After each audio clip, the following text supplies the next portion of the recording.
Takole, najino potovanje v Omanu se počasi bliža koncu. Zdajle sva nekje 15. 16. dan. Sva čist na jugu države. Tole je okolica mesta Salalah. Mislim, plaže, da bi jih vikal, bi rekli.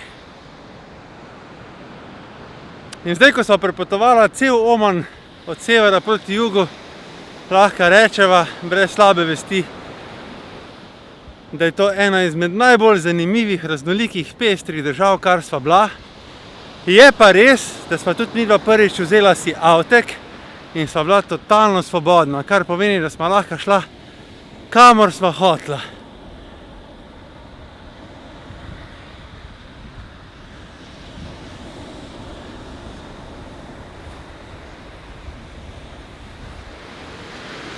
Vsega pomale ima tale Oman. Ima noro fascinantne gore,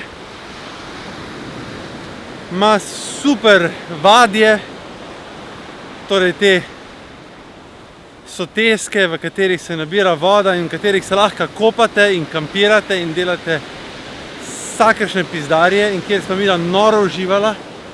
Ima zelo zanimivo arhitekturo, zelo zanimiva mesta in ima tudi takole rajsko morje, plažo, ki sam čaka, da bo se nekdo spomnil pa tukaj postavil kakšne bungalovčke, ampak glede na to, da smo toliko bogovi za nogo, se najbrž to ne bo zgodilo še prav kmalu. In zdaj za vse tiste, ko nama pišete pa pravite, kam naj gremo na dopust, da bojo ful rajske, samotne plaže, Oman pejte! Oman, noben ga ni! A vidite, kje je kjerga? Rajsko pa samotno pismo, 50 km okoli ni nobene štacune. Kako se je razjezil? Kako se je on malček razjezil?